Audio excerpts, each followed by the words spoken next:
Querido, abra sua Bíblia em Jeremias, capítulo 33.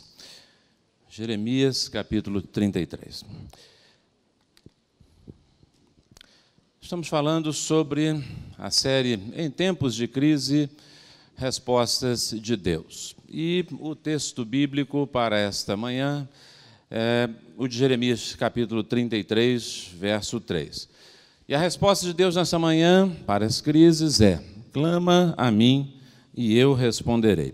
No nosso boletim nós temos a chamada aqui do texto, eu não sei se está na multimídia, mas se estiver, Mauro, projeta, por gentileza, o texto base aí da mensagem de hoje para nós enfatizarmos, né, essa chamada. E aí nós vamos ler juntos este texto, né? Eu gosto sempre, eu sei que a gente já sabe ele de cor e salteado, né, como se diz, né? Mas é sempre bom. Oi? O Jeremias 33, 3. Talvez seja na hora do culto aí, não sei. Se não tiver, não tem problema. Mas abra sua Bíblia, querido, para nós. Enquanto o Mauro está abrindo, eu vou enfatizar aqui o texto para que você possa compreender também o contexto, tá certo? Diz assim Jeremias, capítulo 33. Veio a mim a palavra do Senhor a Jeremias, segunda vez, estando ele ainda encarcerado no pátio da guarda, dizendo: assim diz o Senhor, que faz estas coisas, o Senhor que as forma para as estabelecer, seu nome é o Senhor. Invoca-me e te responderei, anunciar-te-ei coisas grandes e ocultas que não sabes. Porque assim diz o Senhor, o Deus de Israel, a respeito das casas desta cidade, das casas dos reis de Judá, que foram derribadas para a defesa contra as trincheiras e a espada. Quando se der a peleja contra os caldeus, para que eu as encha de cadáveres de homens, feridos por minha ira e meu furor, porquanto desta cidade escondi o meu rosto por causa de toda a sua maldade. Eis que lhe trarei a ela saúde e cura, e os sararei, e lhes revelarei abundância de paz e segurança. Restaurarei a sorte de Judá e de Israel, e os edificarei como no princípio. Purificá-los-ei de toda a sua iniquidade com que pecaram contra mim, e perdoarei todas as suas iniquidades com que pecaram e transgrediram contra mim. Jerusalém me servirá por nome, por louvor e glória entre todas as nações da terra que ouvirem todo o bem que eu lhe faço. Espantar-se-ão e tremerão por causa de todo o bem e por causa de toda a paz que eu lhe dou. Assim diz o Senhor, neste lugar que vós dizeis que está deserto, sem homens, nem animais, nem cidades de Judá, e nas ruas de Jerusalém, que estão assoladas, sem homens, sem moradores e sem animais, ainda se ouvirá a voz de júbilo e de alegria, e a voz de noivo e de noiva, e a voz dos que cantam. Rendei graças ao Senhor dos exércitos, porque Ele é bom, porque a sua misericórdia dura para sempre, e dos que trazem ofertas de ações de graças à casa do Senhor, porque restaurarei a sorte da terra como no princípio, diz o Senhor. Assim diz o Senhor dos exércitos, ainda neste lugar, que está deserto, sem homens e sem animais, e em todas as suas cidades haverá morada de pastores que façam repousar os seus rebanhos. Nas cidades da região montanhosa, e nas cidades das planícies, e nas cidades do sul, na terra de Benjamim, e nos contornos de Jerusalém, e nas cidades de Judá, ainda passarão os rebanhos pelas mãos de quem os conte, diz o Senhor. Amém. Vamos ler juntos, queridos, apenas o verso 13. Volta lá, Mauro, apenas o verso 3, perdão. Apenas o verso 3, para que juntos possamos gravar essa palavra. Vamos juntos? Clama a mim e responder-te-ei, e anunciar-te-ei coisas grandes e ocultas que não sabes. Amém, irmãos? Queridos, essa não foi uma semana muito boa. Não é verdade? Essa semana não foi muito boa. A crise econômica em nosso país, com seus desdobramentos, parece que veio para ficar. Começamos a semana com a crise, né, a queda da Bolsa no mundo inteiro. Começando com a crise na China e aí a derrubada geral. Depois seguimos a semana com o anúncio do aumento da conta de luz. né? Então, tem que economizar um pouquinho de luz em casa, né? Apaga aquela luz que fica acesa o tempo todo. Se você não consegue dormir no escuro, né? Aprenda a dormir no escuro, né? Tem gente que tem que ter uma luzinha acesa lá no corredor, né? Para não ficar totalmente no escuro, né? Então, apague a luz, né? Senão vai pesar no bolso no final do mês, né? O crescimento, né, do desemprego está evidente.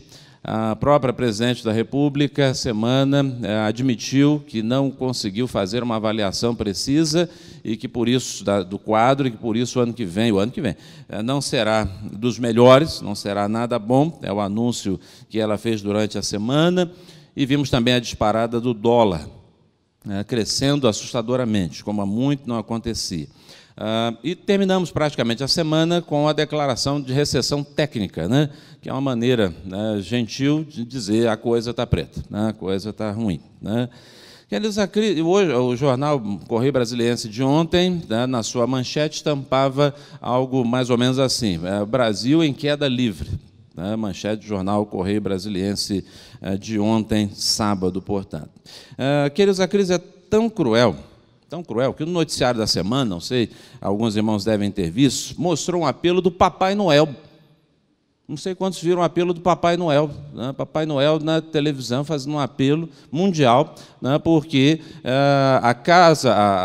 o parque do Papai Noel na Lapônia, né, está, né, com tanta dívida de impostos, não pagasse os impostos, né, até essa semana, né, o parque do Papai Noel na Lapônia ia fechar. E o Papai Noel aparecendo na televisão: por favor, nos ajude, mande donativos, porque senão a casa do Papai Noel vai fechar, né? Então, até o Natal está ameaçado, né? Então, não prometa que o Papai Noel vai passar, porque pode ser que ele não consiga decolar lá da Lapônia, né, para levar os presentes. A crise é difícil, a crise é séria, a crise é complicada. As notícias apontam, portanto, para muitas dificuldades. O que fazer em tempos de crise? O que fazer em tempos de dificuldades como esse? Deus responde, a palavra de Deus nos responde como nós devemos nos comportar diante disso. Não está nos ensinando ou dando fórmulas mágicas para conseguirmos dinheiro aqui e ali, vamos fazer uma corrente de oração e o dinheiro vai multiplicar, vai aparecer e tal. Não é isso que a palavra nos ensina, e nem é isso que eu estou querendo passar para os irmãos. Mas a palavra do Senhor nos mostra caminhos de como viver, como enfrentar, como atravessar momentos, situações como essa em que nós estamos vivendo nesses últimos tempos e que parece atravessaremos nos próximos tempos também. A palavra do Senhor é: clama a mim. Há uma crise, estão sem saber exatamente para onde ir, estão em dificuldades, então clame a mim, fale comigo, ore. Apresente a sua preocupação a mim, dirija-se a mim, e a promessa dele é: eu vou responder. Fale comigo, ore, e eu vou responder. Querido, você tem falado com o Senhor, talvez você esteja aflito, preocupado, sem direção, mas saiba que Deus tem algo a dizer ao seu coração.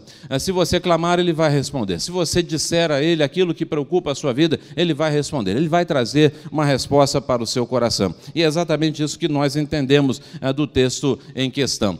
O texto de Jeremias, capítulo 33, nos fala isso, e para que nós possamos compreender essa expressão, que é tão querida, tão agradável, que nós gostamos sempre de falar: clama a mim, responder-te-ei, anunciar-te-ei. Mas de onde sai?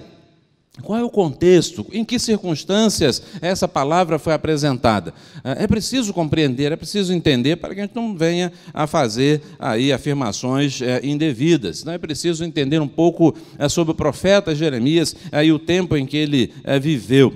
Jeremias era filho de Ilquias. Ilquias era um sacerdote, conforme nos primeiros versículos do livro de Jeremias, no capítulo 1, fala que era filho de sacerdote Ilquias, da cidade de Anatote. A cidade de Anatote ficava bem pertinho de Jerusalém, em torno de uns 4 ou 5 quilômetros. Foi chamado muito jovem, muito novo, era assim, um quase adolescente, muito jovem, chamado para uma responsabilidade muito grande, e diante dessa responsabilidade ele argumenta diante do Senhor que ele não podia, que ele era muito novo, que ele não tinha a devida maturidade, que, enfim, era tímido, um jovem sensível, e nós vemos essa sensibilidade ao longo de toda a sua vida, mas ainda assim Deus enfatiza: sim, eu quero você.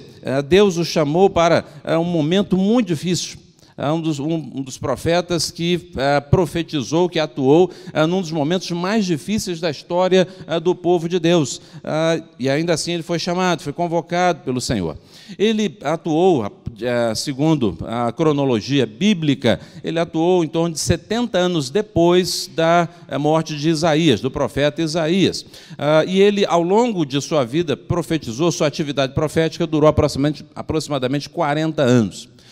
Ele foi profeta nos dias dos reis Josias, por exemplo, foi um rei muito bom, um rei temente ao Senhor, mas também foi profeta em tempos de reis não muito legais, Jeoaquim, Zedequias, e estes reis o perseguiram de uma maneira muito séria, perseguiram porque a sua mensagem era uma mensagem de volta a Deus, de volta ao Senhor, de retorno à fidelidade de Deus. O povo estava desviado, estava rebelde, não queria ouvir a voz do Senhor, queria ouvir mensagens que agradassem a alma, que agradassem o coração, que agradassem o ouvido. Tinham profetas e falsos profetas que estavam dizendo aquilo que o povo queria ouvir, aquilo que o povo gostava de ouvir. Mas a situação de vida, o compromisso do povo com Deus era nulo, e, portanto, Deus estava anunciando o juízo, estava anunciando que ele estava irado com o povo por causa da sua rebelião, da sua teimosia em não voltar à sua presença. Queriam viver uma vida com Deus, uma vida de oba-oba, uma vida descompromissada. Deus nos abençoe, mas eu faço a minha vida que eu achar melhor. E Deus manda uma mensagem muito séria de volta. E se não houver volta, haverá juízo, e juízo implica em castigo, em destruição, em cumprir aquilo que Deus está dizendo que vai fazer e vai fazer mesmo. E essa mensagem não agradou, não houve repercussão positiva. Jeremias foi preso, Jeremias foi espancado, Jeremias passou muito do seu tempo vivendo de uma situação muito ruim, rejeitado, não aceito pelas pessoas. Os dias de Jeremias, portanto, eram dias muito difíceis. As pessoas queriam, então, resolver por vários outros caminhos. Era aliança com países mais fortes, Deus ameaçava com a invasão externa. Ao invés do povo voltar para Deus, corriam para fazer alianças com países fortes vizinhos, como o Egito, por exemplo. E Jeremias botava a mão na cabeça: não é isso, não é esse o caminho. Deus está chamando nós para voltarmos para Ele, e não para fazermos alianças com povos, confiando na força e no poder dos povos. Queridos, a mensagem de Jeremias, portanto, nunca foi popular, nunca foi bem aceita, nunca foi admirada, nunca foi querida, exatamente por isso, porque enquanto ele chamava para a volta a Deus, o coração se fechava em rebeldia, em teimosia contra o Senhor. Querido, apesar de tudo isso, a mensagem, o tema geral deste livro ainda fala do amor imutável de Deus ao seu povo idólatra. O amor imutável. Deus, apesar de tudo, apesar de toda a infidelidade do homem, Ele cumpre aquilo que Ele fala, Ele realiza a sua fidelidade real, ainda que sejamos infiéis. E a mensagem de Jeremias é essa: Deus não muda em seu amor, ainda que havendo tanta rebeldia, ainda que havendo tanta teimosia, ainda assim, Deus ama o seu povo e se entristece pelo duro caminho que tem de percorrer até a volta, até o retorno para a presença do Senhor. Esse é o contexto de Jeremias. Jeremias não está falando, clama a mim, responder-te-ei, repetindo essa palavra do Senhor num momento de festa, num momento de alegria, num momento de celebração, mas ele está falando no meio de um caldeirão fervente, de rebeldia, de teimosia, de afastamento de Deus, de rejeição à mensagem, de rejeição ao próprio profeta, e daí que salta este texto tão bonito. Queridos, é nesse contexto que nós vemos a volta do Senhor. O profeta, então, experimentando a volta do Senhor, para o Senhor. Aqui mesmo. O profeta experimentando, assim, a volta para a presença de Deus. A palavra do Senhor veio a Jeremias. É nesse contexto que Deus fala com Jeremias. Os tempos não eram bons, a crise era geral, Deus estava sendo deixado de lado, o profeta estava preso nesse momento. Zedequias o mantinha preso. Ele estava encarcerado, não estava livre, ele estava preso. Ele não estava na sua casa feliz, ele não estava no templo no domingo, ele estava preso. Mas é engraçado e interessante, ainda assim a Bíblia diz que Deus falou com ele.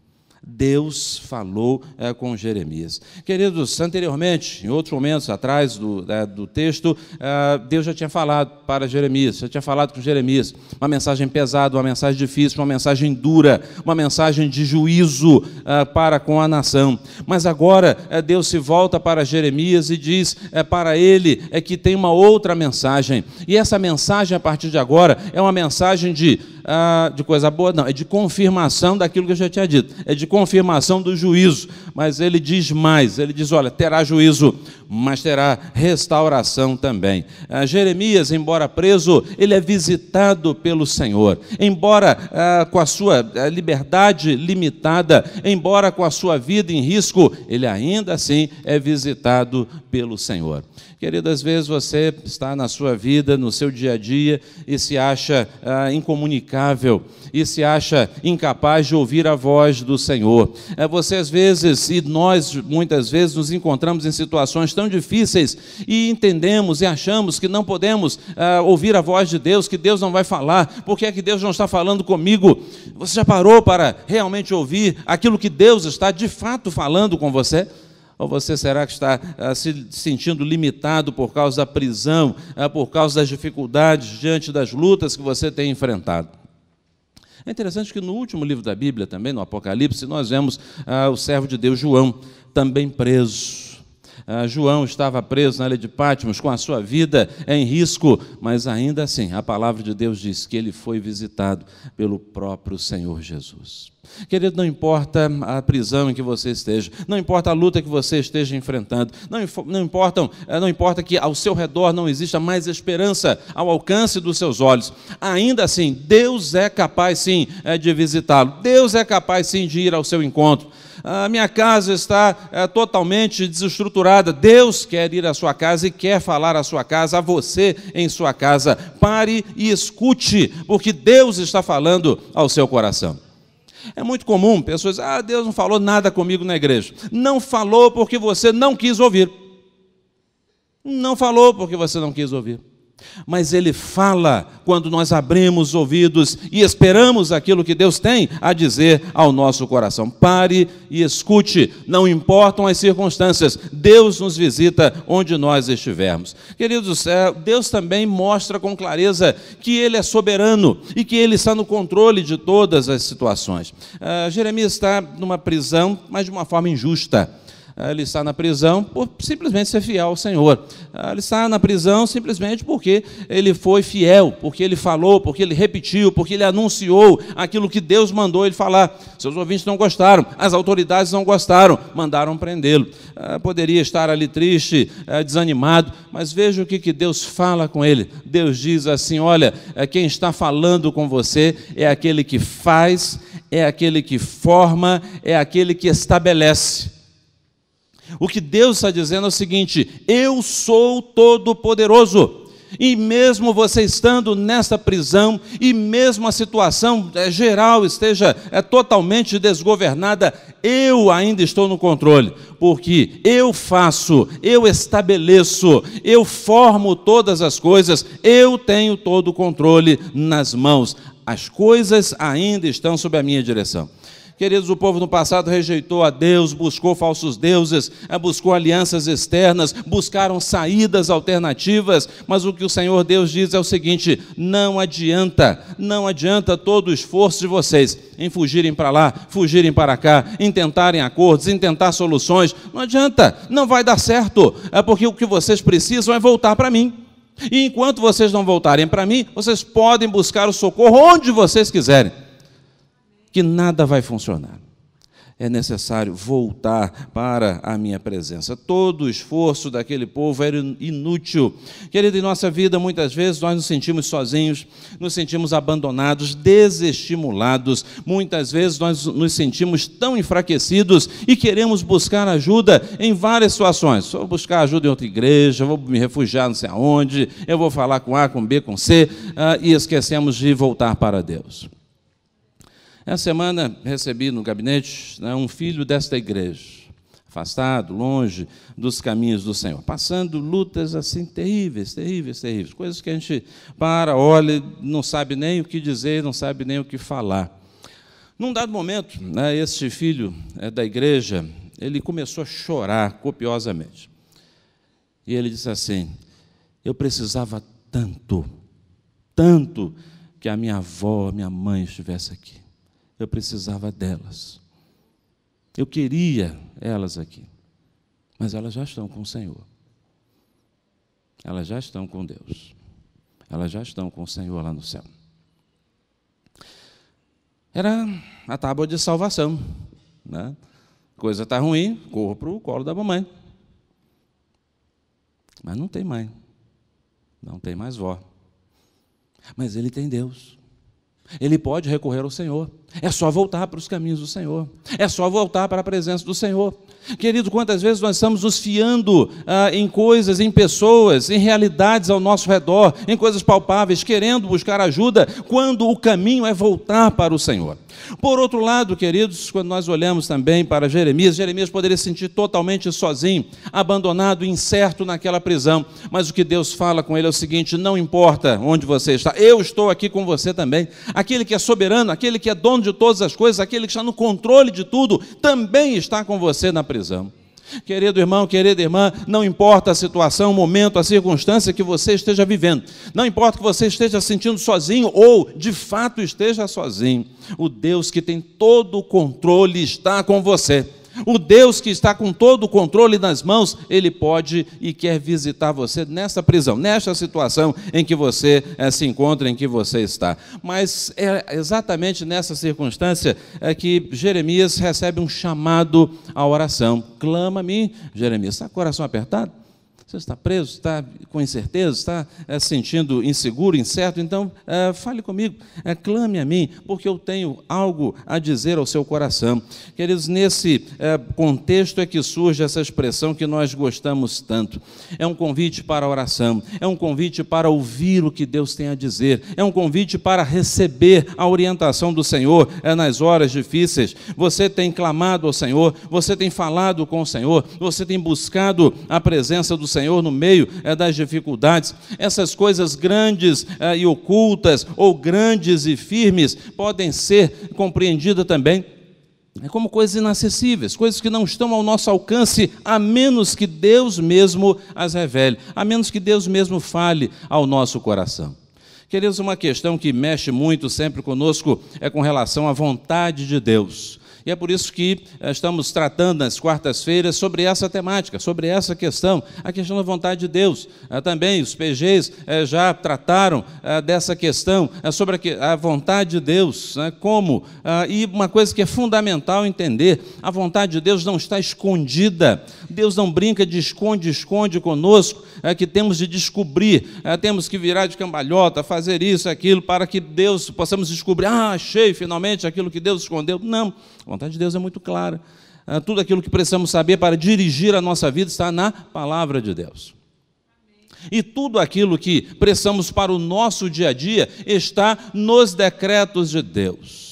E, querido, não adianta você ficar aí se esforçando, indo a profetisa A, vidente B ou coisa parecida, indo ou recorrendo às superstições evangélicas, né? A mediunidade evangélica ou coisa parecida, né?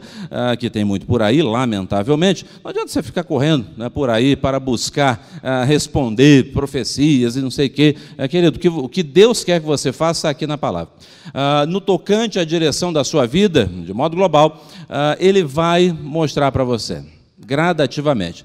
E não se iluda, porque às vezes Ele vai mostrar depois já aconteceu. Aí você vai dizer assim, agora eu estou entendendo, agora eu estou entendendo. né, porque é que as coisas estão caminhando nessa direção. Agora eu estou entendendo, legal, entendeu? Ótimo. Por que Deus não falou antes? Porque ele não quis, acabou. Ele executou, ele conduziu você, e ponto final. Certo? O que Deus quer falar a Jeremias é algo importante. Ele quer dizer tão somente o seguinte: fala comigo, clame a mim, porque eu vou dizer o que eu vou fazer num sentido geral para este povo. E ele, na sequência, ele fala. Na sequência, ele apresenta a resposta para o quadro geral. É como Deus trabalharia, é daí para frente. Meu amado, meu querido, muitas vezes, no meio da aflição, no meio da crise, você diz assim: como é que eu vou orar se eu estou tão abatido? É exatamente nessa hora que você precisa falar com o Senhor. Não é justificativa para você deixar de falar com o Senhor. E muitas vezes a oração não sai como nós estruturamos normalmente.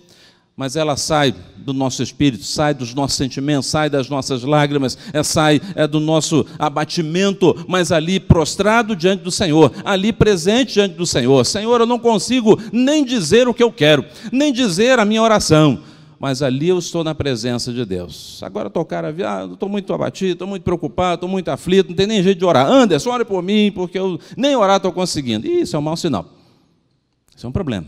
Precisamos, sim, buscar ao Senhor, ainda que sem palavras. Quantas vezes, querido, nós não conseguimos dizer para pessoas queridas, próximas, íntimas, enfim, aquilo que está batendo sobre a nossa vida? Quantas vezes, talvez, você já tenha ficado alguns minutos, longos minutos, com alguém sentado ao seu lado, talvez só chorando, talvez em silêncio, de cabeça baixa, com a cabeça no seu ombro, enfim, né?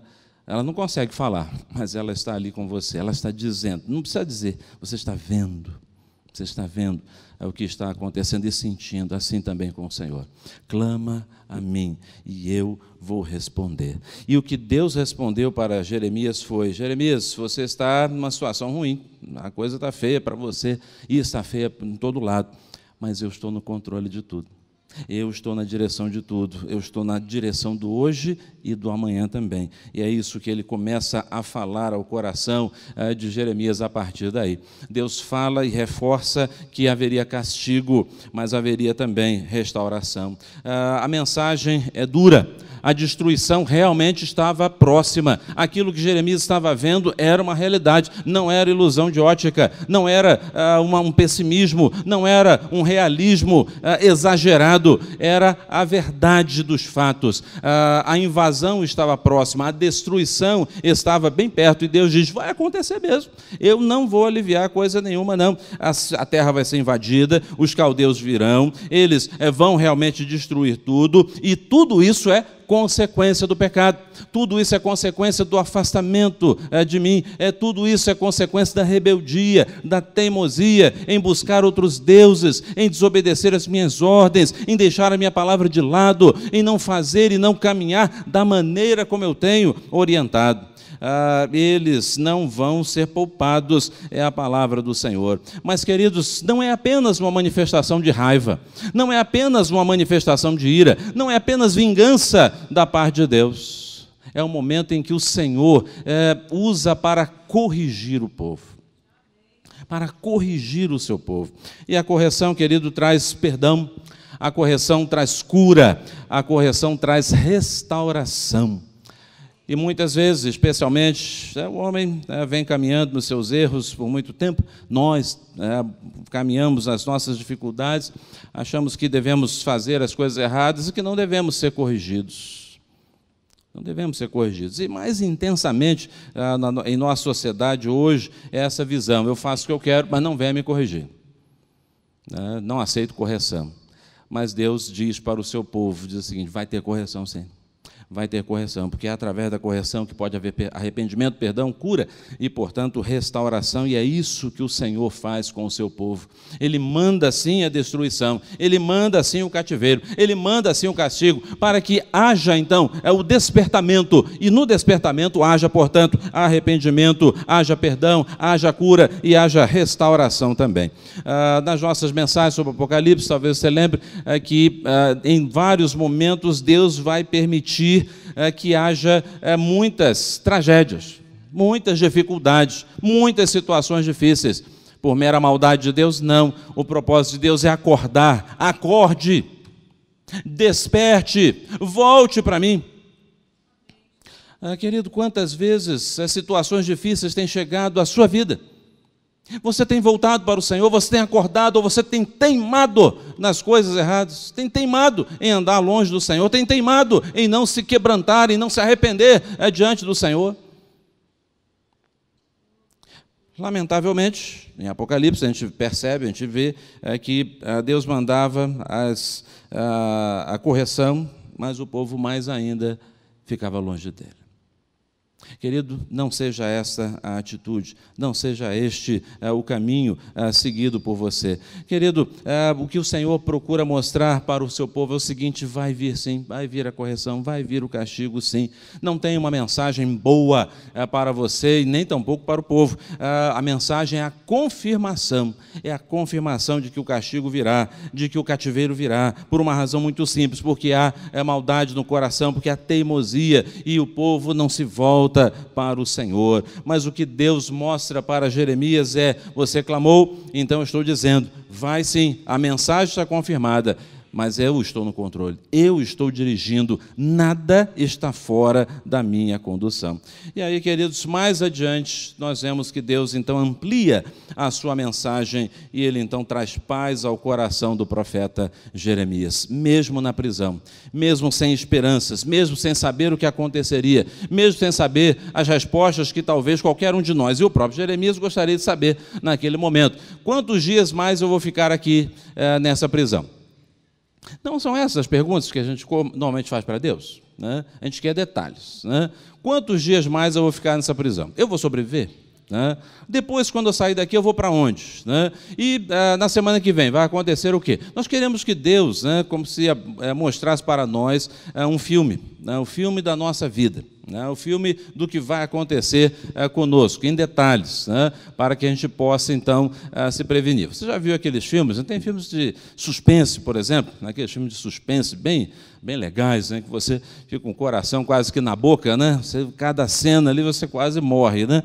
Legal, né? Aí você vai assistir aquele mesmo filme com outra pessoa que não assistiu, né?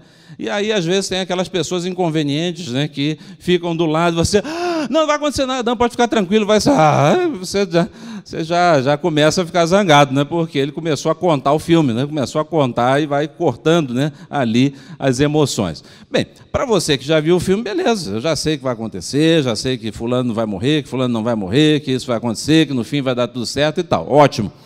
Mas, querido, já imaginou você sentado num cinema, sozinho, Deus abrisse uma sessão sozinho para dizer tudo o que vai acontecer para você? Olha para trás, veja as situações difíceis pelas quais você já passou. Você gostaria de ter tido ciência daquilo antes de passar? Você se sentiria feliz? É amanhã que aquilo vai acontecer, né? Você gostaria disso? Eu creio que não. Deus sabe muito bem da nossa capacidade, da nossa limitação. E é por isso que, conforme pregamos domingo passado à noite, que o Senhor diz assim: basta cada dia o seu mal. Ele sabe que nós só suportamos hoje e olhe lá. Por isso que você não deve ficar olhando para amanhã, né, se preocupando com amanhã, o que vai acontecer, porque muita coisa que você pensa que vai acontecer, não vai acontecer. Né? Às vezes você passa a noite toda, vai ser assim, vai acontecer, aí eu vou responder dessa maneira. Aí daqui a pouco você acorda, não aconteceu nada. Você perdeu a noite à toa, né? Pensando em 1000 soluções e 1000 saídas, né? Quando você poderia acordar no dia seguinte, como o salmista disse: eu deitei, eu dormi, acordei, porque o Senhor me sustentou. Pronto, final, Ele está no controle de tudo. Queridos, o Senhor, então, apresenta para Jeremias algo que traz esperança ao coração dele. Aos olhos de Jeremias e aos olhos do povo que estava aflito, correndo de um lado para outro, buscando alianças as mais diversas e buscando ajuda no Egito e querendo soluções dessa natureza, fazendo cultos e mais cultos a deuses estranhos. As manchetes que Jeremias lia nos jornais não eram nada boas. A invasão era uma realidade, a destruição estava realmente às portas, o povo continuava teimoso em não ouvir o convite para voltar para Deus. Mas em meio a toda essa confusão, Deus diz algo muito interessante. Ele diz: olha, o fim está chegando realmente. O fim está chegando, mas vai ter um recomeço. O fim está chegando, mas vai haver restauração. Da janela da prisão, certamente Jeremias só conseguia ver o mundo despedaçando. E é assim, queridos, quando se perde o emprego, quando as finanças derretem, parecendo até gelo no sol do Rio de Janeiro, aos 45 graus, quando a saúde, que até aquele momento estava boa, de repente não está mais, quando não vemos esperanças, então nós nos sentimos como Jeremias, olhando ao redor e dizendo, e agora, o que vai acontecer? Mas Deus fala claramente ao coração de Jeremias. Ele havia clamado e Deus estava revelando para ele, falando para ele aquilo que ele iria fazer. E é isso que o texto nessa altura diz. No lugar totalmente desolado, desabitado, destruído, ele diz novamente, ouviremos a voz do noivo e da noiva. No meio de toda a destruição, a vida vai voltar a pulsar. Vocês estão vendo a destruição? Deus vai fazer florescer tudo novamente. Ele afirma que a cidade, ou que na cidade novamente vão ser ouvidas as vozes que vão estar louvando a Deus por sua bondade. Na casa do Senhor, as ofertas de ação de graças, não de petições, mas de ação de graças, de gratidão, elas vão acontecer novamente. Deus vai mostrar e fala com Jeremias que novamente a cidade desabitada, isolada, vai receber pastores e seus rebanhos em repouso, e nas montanhas e nas planícies também o rebanho do Senhor vai descansar, vai ser contado pelo próprio Senhor. O que o Senhor está dizendo é que, olha, toda essa destruição que você já está vendo, e toda a destruição que ainda vai acontecer, vai ser sucedida pela restauração que eu vou fazer. E aí vocês vão ver a volta da cidade florescendo novamente, tudo sendo restaurado, desde como era no princípio, por uma razão muito simples, porque eu sou o Senhor Deus soberano, eu faço, eu estabeleço, eu formo. É isso que Deus está dizendo para o coração de Jeremias. Querido irmão, o presente talvez seja desanimador, mas ouça a promessa do Senhor para o seu coração. Jeremias não viu o tempo bom, Jeremias viu a destruição. Ele, de fato, viu a destruição. A invasão chegou, a destruição veio, a história bíblica na continuidade mostra que Jeremias permaneceu na prisão, mas ele foi liberto quando as tropas de Nabucodonosor chegaram, ele foi liberto, ele pôde voltar para Jerusalém, depois continuou pregando, mas o povo continuou rebelde, porque no primeiro momento Nabucodonosor entrou, apenas dominou, não causou maiores problemas, mas o povo continuou rebelde, continuou buscando ajuda em outros povos e tal, e Deus mandando a mensagem, e aí depois veio o exílio, o cativeiro, de uma maneira ainda mais intensa, e o povo então sentiu toda a destruição. Jeremias foi levado à força para o Egito, mesmo dizendo, não é lá o refúgio, não é lá a resposta, é em Deus a resposta, mas o povo teimou e foi, e conta a tradição judaica que Jeremias foi morto pelos próprios judeus, por uma razão simples. Eles se cansaram de ouvir a mensagem, o apelo, o chamado para a volta a Deus. Não queriam mais ouvir isso. Eles queriam seguir a sua própria vida, suas próprias opiniões, seu próprio querer. Não queremos ouvir esta mensagem da parte de Deus. Nós temos a nossa própria mensagem e nós queremos ouvir e fazer aquilo que nós queremos. E então, para calar aquela voz, mataram, portanto, Jeremias. Queridos, Jeremias então não viu a restauração. Ele só viu a destruição, não viu a restauração. E nós precisamos entender também, queridos, que há coisas que nós só vamos experimentar no céu. No céu. Mas, queridos, ainda bem que temos essa esperança. Ainda bem que existe essa certeza em nosso coração. Quando eu estava no Rio, eu conheci um senhor, velhinho, hein? Ele gostava muito de cantar. Não sei se o Anderson conheceu. Não é da época do Anderson, não é muito... Mas, enfim, era o irmão José Tostes, ele cantava, gostava de cantar, e tal, lá na primeira de Niterói. O irmão José Tostes, ele sempre contava que nasceu na igreja, filho de uma irmã muito fiel, muito dedicada ao Senhor.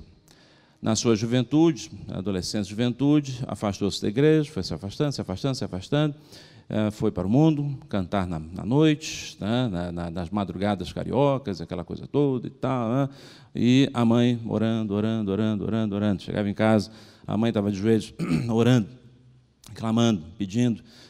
E ele entrava e aquela mãe manifestava o seu amor, o seu carinho, o seu interesse, e ele dizia: a mãe vai dormir, essa é a vida que eu escolhi e tal, aquela coisa. Ela disse: eu vou continuar orando e eu vou ver a resposta do Senhor. Mas aquela mãe morreu, né, e ele não tinha voltado para o Senhor. Ela morreu sem ver isso.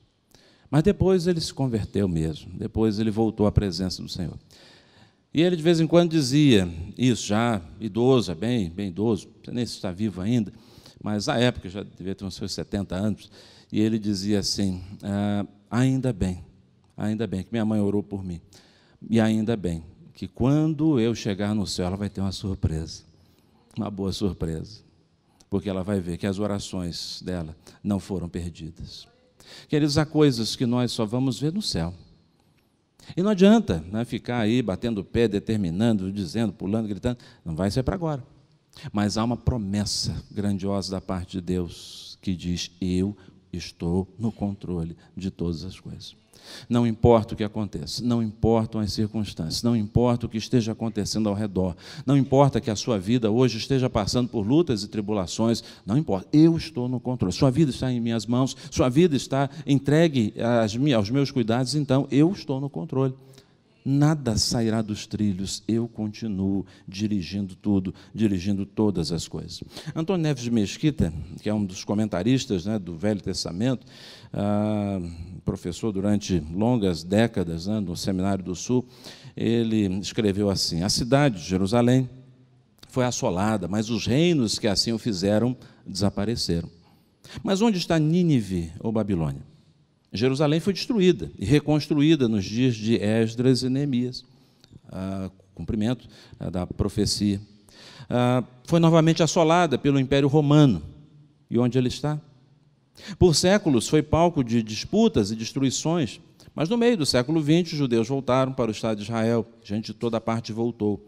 A única coisa que se pode dizer é que o Senhor comanda a história. Queridos, temos olhado ao nosso redor, temos visto muitas dificuldades. Nós não sabemos as surpresas que virão essa semana, quais repercussões isso vai trazer para a sua economia, para a sua vida, de um modo geral.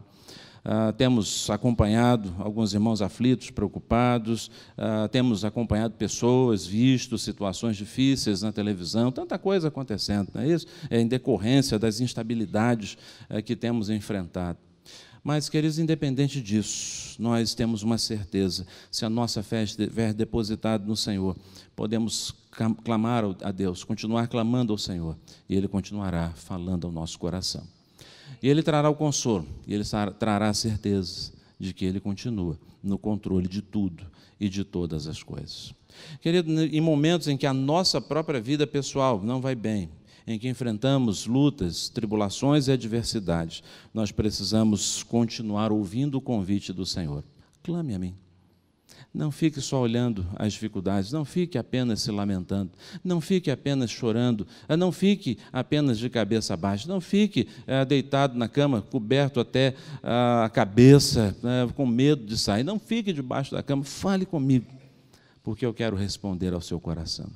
E a resposta fundamental que Deus nos dá é que eu faço, eu formo, eu estabeleço, porque eu sou o Senhor. Feche os seus olhos, querido, vamos falar com o Senhor, vamos clamar a Deus. Eu não sei qual a questão que mais está preocupando o seu coração nesta manhã. Eu não sei aquilo que pode estar importunando você, porque há coisas que só você e Deus sabem. Só eu e Deus sabemos. Então, você sabe muito bem quais são as preocupações, as aflições, as incertezas. Talvez você esteja se sentindo aprisionado, como Jeremias estava. Numa prisão, trancado, cercado por pessoas hostis, não gostavam dele. Não tinha autoridade nenhuma ao lado dele. tinha advogado nenhum, não tinha ninguém defensor, nada, ninguém por perto para ajudá-lo. Na verdade, Jeremias era um incômodo, porque as pessoas queriam fazer aquilo que achavam por bem e não aquilo que Deus queria que elas fizessem. Então, Jeremias estava sozinho, mas Deus o visita e fala com ele: Jeremias, fala comigo, pode falar comigo. Ninguém quer te ouvir, não é isso? Mas eu estou falando com você. E eu quero dizer para você o que eu vou fazer, que eu ainda estou no comando de tudo, que eu estou na direção de todas as coisas, que não precisa haver desespero, aflição, e que gradativamente eu vou falar com você e mostrar a você o que a minha mão faz, como ela age, como ela trabalha. E no fim de tudo, de todas as coisas, o meu nome é que vai ser glorificado. E se você é fiel, você vai se alegrar pelo nome do Senhor ser glorificado.